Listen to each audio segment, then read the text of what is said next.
The Big Mouf by Daine Ware. Narrated by Nicholas McGee. Grimdak liked stomping. It wasn't that he was big exactly. The Warboss was bigger, but Grimdak was smart. Grimdak knew all the best places, all the best scraps and corners and heaps of junk. And besides, the boss wasn't out here, and right now, that meant Grimdak was the biggest orc there was, the biggest orc on the walkway. That, and his death gun was the bestest. Stamping down the rusting, rotting tunnels of the great hulk, his shouldered muscles catching on the hanging cables and old supports, his red eyes looking for the shiny. Grimdak liked the weight it gave him. He'd made it himself, because of course he had, scavenging the ruin for some bits, trading what he'd found with others. Razgog'd even let him use his mech boy workshop so long as he did some of the welding and cutting. And that meant his def gun was ginormous. It made him heavier, stronger, and it made his stomping loud, his boots bashing good on the metal. He liked the echoes, the banging percussion that said, "The big orc is coming." Faded lumens flickered at the noise, showering sparks as he passed them. They made shadows jump along the walls, shapes like threats. As his own outline fell ahead of him, he let off a burst of rounds, just because he could. It boomed and roared and deafened him, but he liked it. He liked the spank of the ricochets, the big explosions that bellowed back from the far end of the tunnel. He liked the creaking and the smashing that came after. They told everything to get out of the bleeding way. Yeah. His def gun was good, turning anything to a greasy smear. Carrying it, Grimdak wasn't scared of nothing. Not those big scuttlys. Fast, but not fast enough.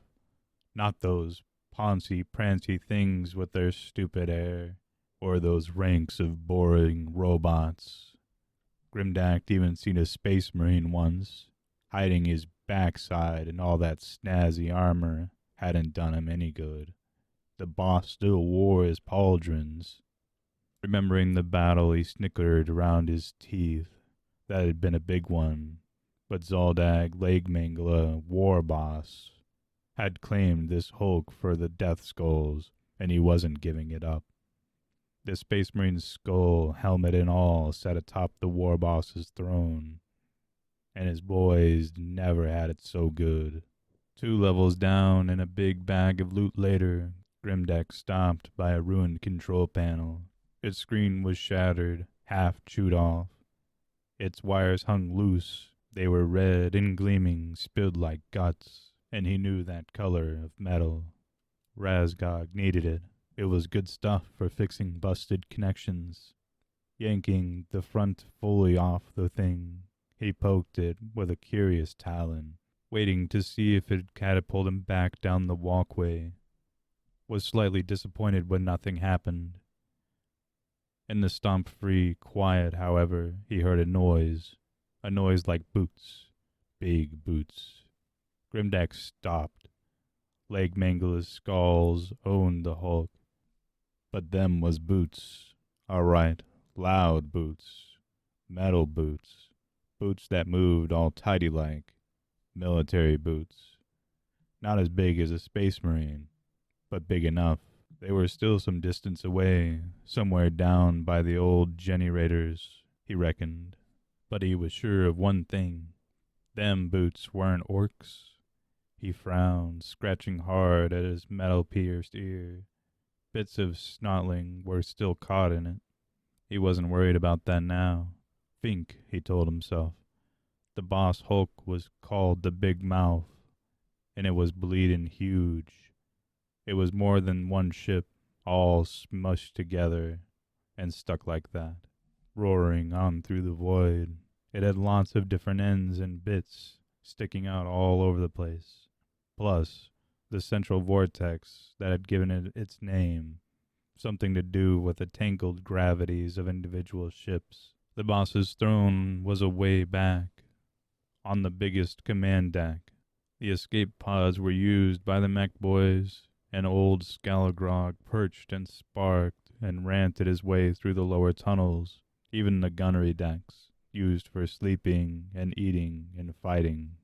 Where them boots were getting closer, he scratched his ear a bit harder, then inspected his claw and chewed the filth out of it.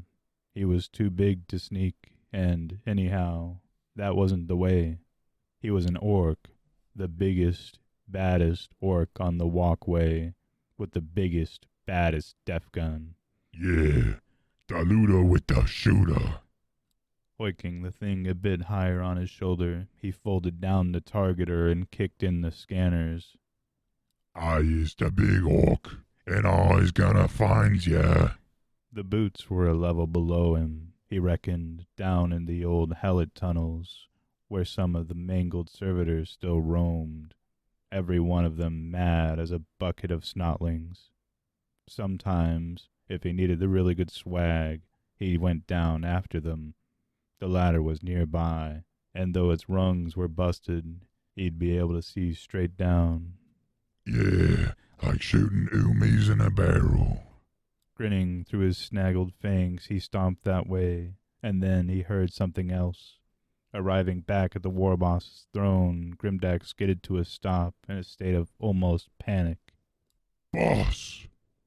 He was pointing frenziedly behind him, though the def gun made it almost impossible for him to turn. We got trouble. I see them. They's coming, and they's got bolters and shooters and heavy things. And things that... Catching Leg Mangler's lava-eyed glare, he shut his mouth, backed up a prudent step. Framed by a wealth of trophies, the Warboss unfolded to his feet. Zoldad was huge, his shoulders fully big enough to fill the yellow pauldrons, his ears heavy with scavenged metal. Parts of his armor were made from black chitin, and he bore a necklace of mismatched skulls. His filed teeth were tipped with sharpened steel and covered in shreds of Gork alone knew what, and his left arm was fully augmetic, ending in a 4-taloned claw bigger than Grimdak's head. The claw had come from a dreadnought, and Grimdak should have known he'd found the bloody thing. At the Warboss's feet, a twitching Gretchen stood ready to run his errands. You what? Leg Mangala rumbled, a bubbling snarl that started deep in his chest. It echoed round the throne room's crumbling panels like a rolling boulder. Words tripping over themselves, Grimdak tried to explain. They's humies, boss, and they's got all the armor. Shiny, yeah, good, but they was singing. He got no further. The Warboss gave out a rippling roar, the noise enough to make the Gretchen cover its ears. Grimdak gulped, but he refused to let himself flinch. Good thing, too, as the boss idly booted the smaller creature and sent it sailing into the upper support. It squeaked in protest, crunched with the impact, and crashed to the floor. It didn't move again. Stamping down 3 steps, Leg Mangler fixed Grimdak with a baleful scarlet glower. You run away. You saw the oomies and you run away.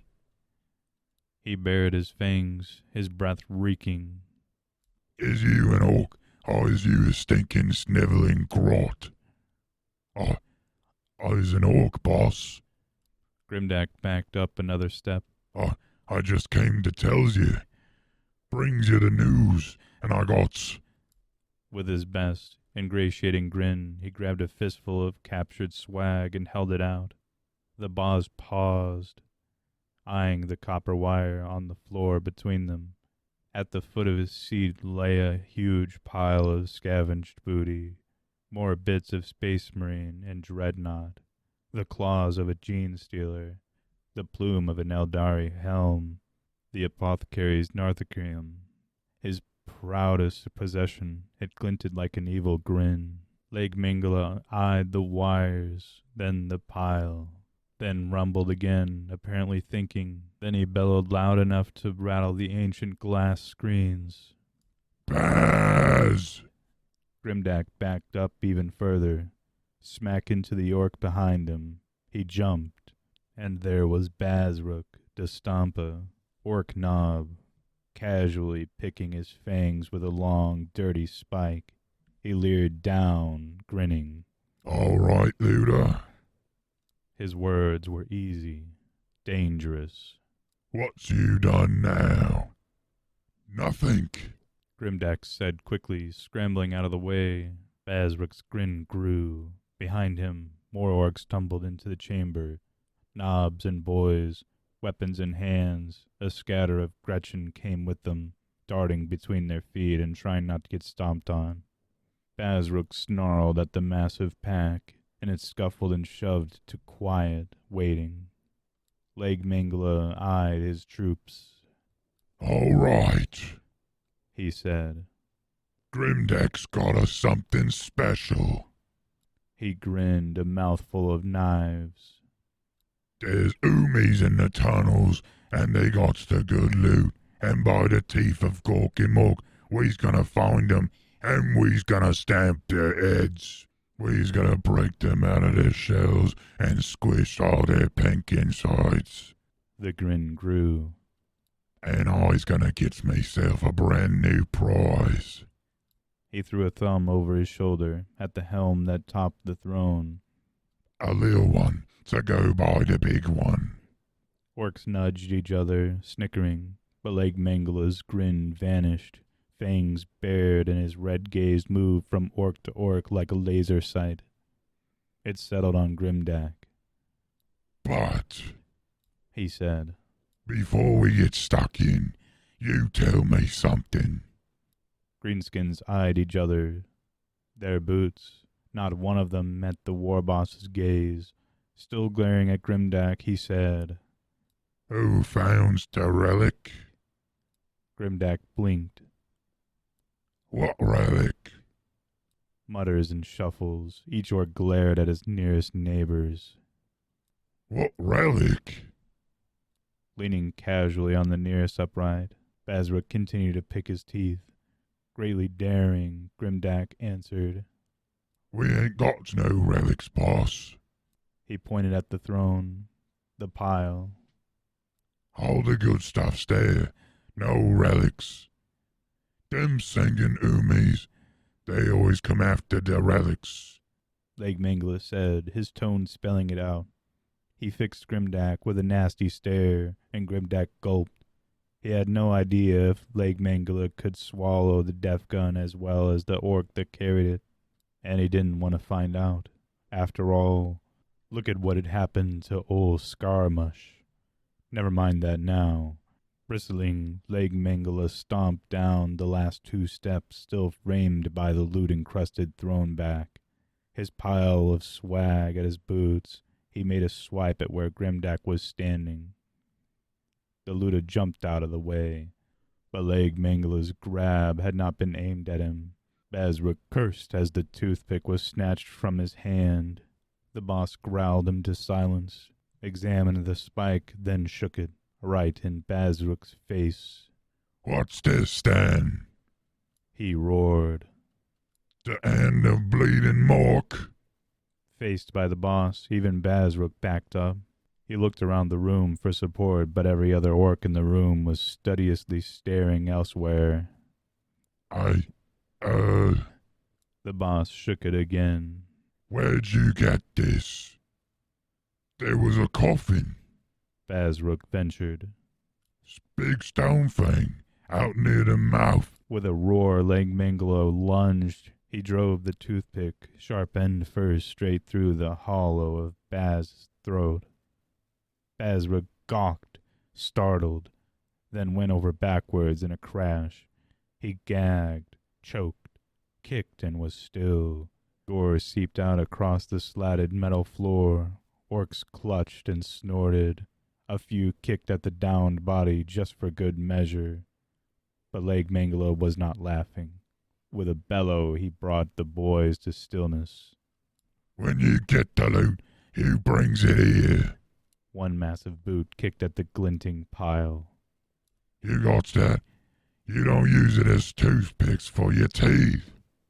Bazrook's toothpick was now stuck straight up in the air like a monument, marking where the knob's stupidity had ended. Its blunt end, Grimdak realized, was a familiar round hip joint of an ancient Humi thigh bone. And while he couldn't read them, the thing was engraved with words all the way down. Oops, He commented when Leg Mangala couldn't hear. Wag! Bellowing, bristling with weapons, the boys surged out of the airlock door, running straight for the main companionway.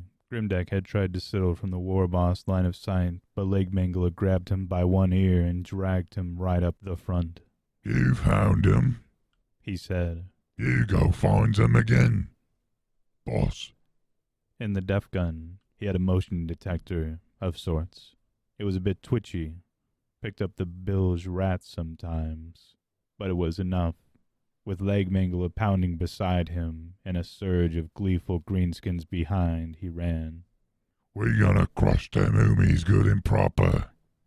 At first, however, the hulk seemed empty, covered in the orcs' garish graffiti. It clanged and bashed and echoed to the sounds of their charged, creaking and groaning.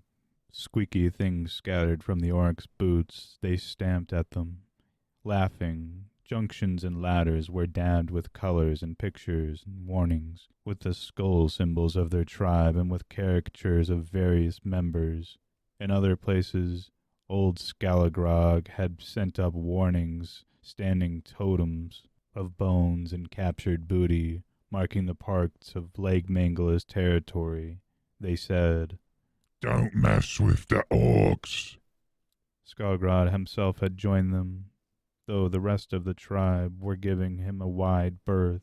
More than one orc had met a sizzle-fried end when old Scalagrad got carried away. They sang as they ran. Mash 'em, bash 'em, crunch 'em, munch 'em. We the boys and we lives here. Fight 'em, smite 'em, beats 'em, eats 'em. We the boys and we got no fear. As they chanted, they pushed and shoved, mocking and jostling. Bazrook's demise had left a gap, and the biggest of the remaining orcs were eager to fill it. At the back, a few voices started raggedly shouting, Here we go, here we go, here we go. Grimdak, however, didn't join the fun. His feet bashed to the main rhythm, but he was watching the motion detector in his flipped-down eyepiece. Nothing. Occasional scuttling blips, more rats, and a distance away there was nothing big enough or well-ordered enough to be the force he had seen, and he could feel the close, watchful rumble of Leg Mangala's authority. It said, Don't get this wrong, Luda. The tribe continued to chant.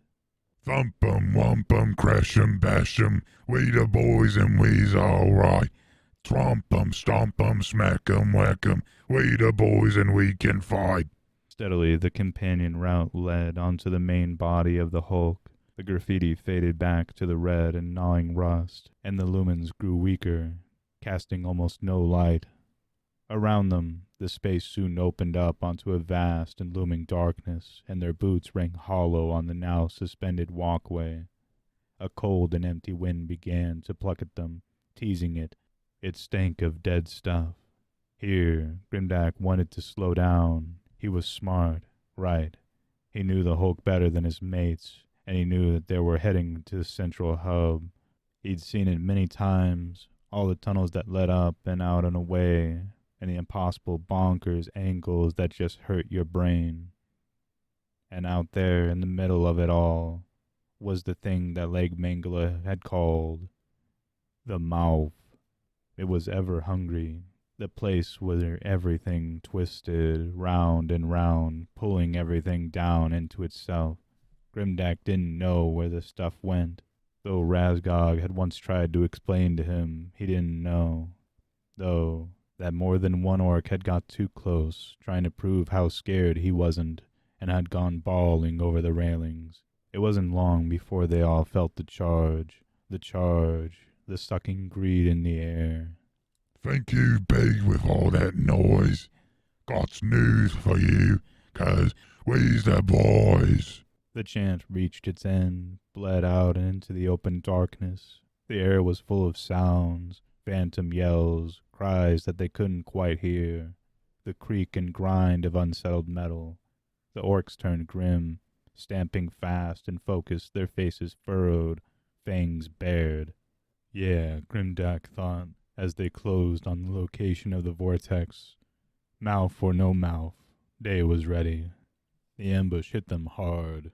Grimdak had not seen motion. There was only sudden flare of muzzle flash and the boom of heavy weapons, the rip and roar of carbine fusion rounds, cutting through air, flesh, and metal, and singing the sort of powerful, hoomy tunes that could only mean one thing. The Luda bellowed a warning, but the noise was lost in the racket. Cries, shrieks, shouts, detonations, sudden splotches of exploding warmth, flying flesh, tumbling bodies, orcs cursing and colliding. The confused bang of their boots and the screeches of crushed Gretchen, the whoosh of a handheld flamer, burning boys stumbling into each other, or from the walkway's edge, falling, flailing sideways as the vortex took them and gobbled them down, the spang of snapped cable and the walkways lurching, knocking boys from their feet. Grimdak stayed upright, his legs splayed apart, riding the slewing metal with his knees like gimbals. The motion detector was blipping, movement ahead and behind. 2, 4, 6 dots. 6, that was all. But the ambush had been well placed. Here the bridge was curving through a right angle, avoiding the sick dark whirl of the mouth, and the boys were straggled out all around the curve, illuminated only by erratic flashes of gunfire. Grimdak could just make out the attackers a distance back. 3 at the front, their ceramite armor gleaming darkly scarlet, their cloaks in black and white, and flapping in the vortex's wind. Wag! Legmangala bawled the command. Howling, the orcs attacked, the bark and roar of their weapons fire, the flashes of axe in the half-light. Right at the front, Grimdak targeted the death gun. The boss thundered past him, claw clamping, his captured tech priest Choppa ready in his other hand. With a yell of his own, the Luda opened fire. The weapon boomed, the noise incredible. It crashed back from the metalwork like some vast steel drumbeat. The red-clad figure in front of him was smaller than the others. He could see the distinctive pattern of its helmet, its bolter held hard in both hands. His suppression went over the Humi, and it dropped neatly sideways, then rolled back up, still shooting. Behind it, explosions blossomed, the flames sucked away by the vortex's pull. The walkway shivered, quaked again. The swirl sucked and crackled and spat, eager, starving. Grimdak roared, bared his teeth. We is the orcs! In the bad light, it was almost impossible to see. There were bodies everywhere, orcs shooting back, orcs falling down. Bolter rounds struck the Luda and spangled, repelled by the death gun's shoulder mount.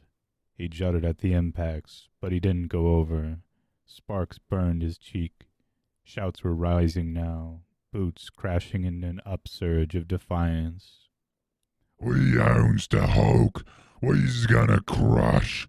Stomping and shooting, stomping and shooting. Ahead of Grimdak, Legmangala hurled his full body weight at the central armored figure, bigger than the other two. The figure let off a shot with the bolter, then stepped from the Warboss's path. With a tidy throw and catch, it reversed its grip on its weapon and slammed the butt sideways into the orc's face. Snarling, Legmangala lashed out with a choppa, simultaneously slamming the claw into the figure's chestplate, then opening it out to gouge a screaming hole in the metal. In the flashes, Grimdak could make out the third figure, a flamer in its gauntleted hands. The singing continued like knives in Grimdak's brain. Down! he yelled, and the Warboss ducked. The flamer's gout missed him and torched the two orcs behind him. A detonation of ammunition was sucked away by the mouth, but Grimdak only glanced. He didn't have time to waste. He heard shouts, crashing, smashing, roaring, shooting, pandemonium, another cable spangled. The walkway lurched again. He could hear Skalagrog chanting, feel the flicker and flash of his gathering power fed by the other orcs. Mork alone knew what good this would do. Grim, the boss! The command was a bark. Go get the big shooter! Boss! Understanding, Grimdak dropped back towards the corner. In front of him, Legmangala executed his signature move, stamping sideways on the enemy's knee and snapping it clean, armor and all. The figure went over, but still managed to reverse its grip again on the weapon and shoot upwards at the boss's head. It missed. The flamer roared again, the wash of its heat, enough to crisp the hairs on Grimdak's nose. The flames, like everything else, were sucked sideways and away. Then a roaring gaggle of boys broke past him, heading for the attackers, and he was abruptly caught in the center of the melee. And Mork's teeth, it was a mess. There were orcs everywhere, getting in his way, tripping him over as he tried to move. They were confused, some injured, some dying. The pull of air was tugging them all towards the walkways, now dangling's edge. In some places they fought back, bawling defiance. In others they struggled with the fall, or with each other. Gretchen scampered here and there, some of them trying to fight, others chortling gleefully and looting their downed comrades. One squeaked protest as the Hulk's mouth took him. He was a thrashing silhouette, and then he was gone, somewhere. Grimdak could hear the roar and whip crack of their herder, demanding that they attack the Umies! Somewhere else, there was still Skalagrog, crackling like a bared wire. Now, and ready to throw his bright and unstable energy in all directions. But hey, it meant that Grimdak could see. Kicking at a grabbing green hand, he turned the corner fully and found turmoil. 3 more figures were standing at the back of the ambushed tribe, one with a running chainsword, one with a heavy bolter aimed from the hip, and all covered in shiny symbols. One part of his brain jumped up and down at the find, desperately wanting to grab the things and get them back to the workshop, the stuffs that Razgog could make. But the other part was smarter and could see the devastation that the weapon had made. Even as he looked, there was a bellow, and 4 of the biggest knobs charged straight at the attackers. The one with the heavy weapon dropped back, still firing, then clunked to a halt. The figure swore. The first 2 orcs were caught by the suppression. They shuddered at repeated impacts, skidding to the floor. Another went down to the 3rd figure, a shot going clean through its forehead. Ragbad, unhurt, surged forwards, but the figure with the chainsword came to meet him, and Grimdak stopped. Though not as big as the one Legmangala had charged, it moved like pure, tight hostility, smooth and furious. Sneering, Ragbag raised his forearms to block. The blade just carved straight through, shrieking briefly as it cut the bone. Rag screeched like failing steel, but kept going, trying to leap on the figure and bear it to the ground. Yeah, I don't need me armed anyhow. The figure stepped back, bringing the chainsword up, 2-handed, and cutting him almost clean in half, armor and all. For a split second, Grimdak stopped, gawking, but Legmangala was still up, still bellowing. Wag! Belatedly, the Ludo opened up fire, hit all 3 figures with a full suppression. The heavy weapon was down, changing magazine, and he saw his own rounds spark from the thing, flashes of violent orange. They chewed a line across the user's armor, throwing it backwards.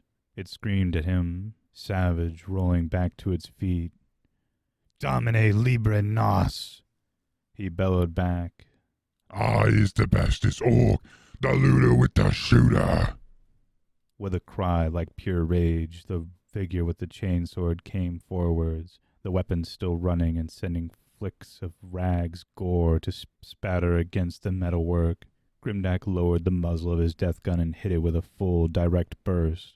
The death gun jammed. Mork's teeth! He cursed, backing up fast. More of the tribe surged past him, Scalagrag included. The enemy bolter took out one target, two, then was buried by a pile of green. But Grimdak wasn't looking. He was trying to unjam the... Scalagrag struck. A blaze of static energy exploded on the walkway, its lightning slanting towards the vortex. In response, the death gun crackled and sparked, and the motion detector in his eyepiece went dead. What you doing, you? The full blaze of Scalagrad's fury hit the chainsword figure in the chest. The figure stood stock still for a moment, its armor sputtering, smoking at the shoulders, and ablaze with every color Grimdak could name. Yeah! Somewhere, Legmangala was still shouting. Grimdak couldn't turn, but he figured the boss was ripping his way through the enemy, breaking legs and heads. The flamethrower coughed again, a wide arc of fire. Gretchen screamed, fell, their flesh aflame. They were everywhere and underfoot. More of them were tumbling from the walkway now, being sucked sideways into the vortex. And the vortex, the mouth, was growing. Grimdak didn't understand it, and Razgog wasn't there to ask. But the lightning flashes of old Scalagrog's energies were being sucked sideways, just like the fallen orcs, and the mouth was getting bigger, tugging at hair and pulling flame and smoke and flesh down into the ever-churning belly. And then the unthinkable happened. Grimdak didn't see it, but he heard the noise. A third spang as another cable snapped and the walkway lurched again, now swinging dangerously in the vortex's winds. Impossible corridor angles led away in all directions. They messed with his head, but that didn't matter. What mattered was the roar of rage as Legmangala lost his footing. The walkway itself was twisting, now screeching in protest. It hurt Grimdak's eyes to look at it. Then something massive skidded past him, grappling for hold, and went straight off the walkway's edge with a gawp of disbelief. Grimdak saw Legmangala shoot past him, swearing, but the boss didn't fall. The dreadnought claw lashed out, grabbing the railing, and hung on. He swung there over the drop.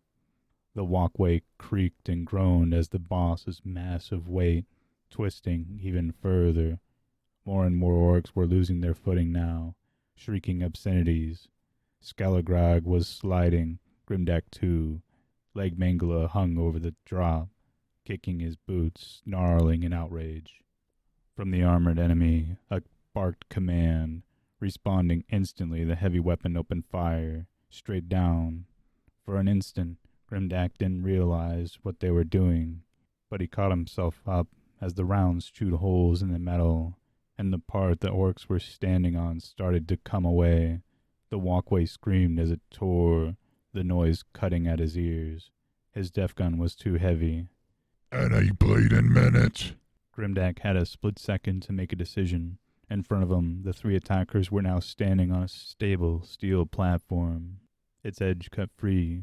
The vortex was growing, reaching out hungrily as more orcs slipped in towards it. Scalagrag's lightning seemed to be feeding it somehow, making it. No time, Grimdak told himself. Use the smart orc. Think.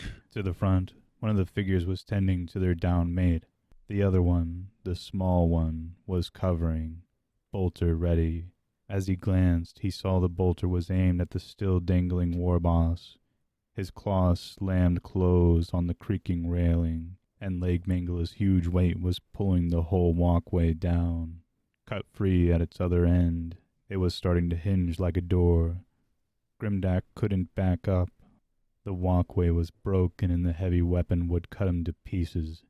He had to go forwards. Jump!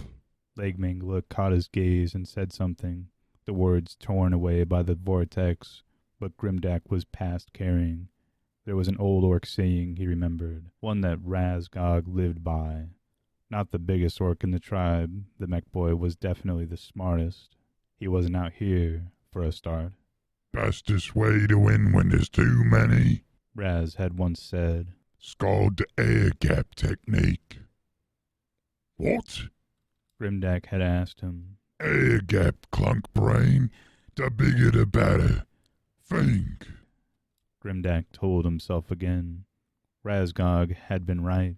He knew what to do, and besides, the mech boy was still in the workshop, and Grim knew the Hulk.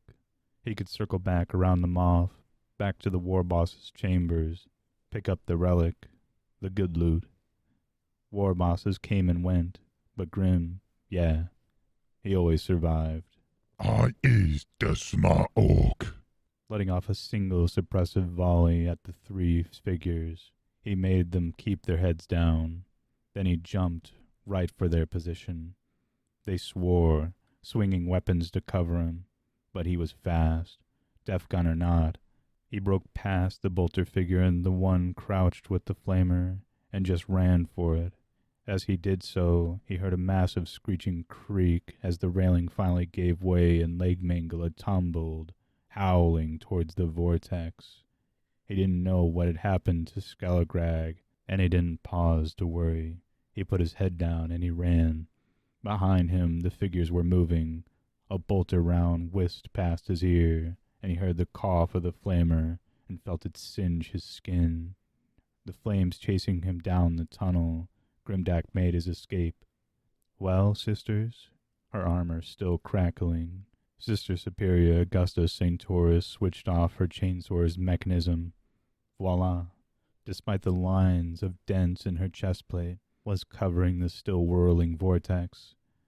Saya was checking the aspects for anything else incoming. On the far side of the now fallen walkway, Sister Alcina was down. Melia was on one knee beside her, sanguinator in hand. A chemi covered them both, but her attention was on the fleeing orc with a shoulder-mounted weapon. "Permission to go after the greenskin?" she asked. "Denied," Augusta said. "Our priority is the mission. We have one sister badly injured, and we're running out of time. We must locate our target." "Melia, did you catch it as it fled?" "I believe so," Melia answered. "It wasn't quite fast enough. Enough that we'll know if we see it again," Akemi commented. "Agreed," Augusta said. "I hate to leave a loose orc roaming, and we should move location before it comes back with reinforcements. Saya, do you have a lead on the relic?" "Reports said it was in the casket on the nose of the Might and Vengeance," Saya said. "But we know the casket's empty. I suggest we find the Warboss's hoard, if it's anywhere." "Agreed," Augusta said. "Melia, can Alcina be moved?" "I can move, sister." Alcina's voice was hoarse but determined. "But I fear I will not be swift." "Truly the Emperor is with you, Sister Alcina," Augusta commented, a smile in her tone. "You are made of his metal." With a groan, the squad's second came to her feet, staggered, righted herself. The hole in her armor was impressive, but beneath it, Melia's skills had stopped her bleeding. "He is with all of us," Alcina answered. "Now if the holy thigh bone of Saint Finian is here, then we had better regroup and seek it swiftly." Alright, and that's the end of the book, you guys. As always, leave a comment down below of what you thought of it. And if you'd be so generous as to leave a like, it'd be greatly appreciated. And if you have any suggestions for further books to read, I'd be willing to listen. I'm working on some Warhammer Crime, but it's a rather long book, so might not be out for about another week or so. And if you made it to this far, I just want to say thank you for listening. And as always, I hope you have a great day. Stay safe. Goodbye.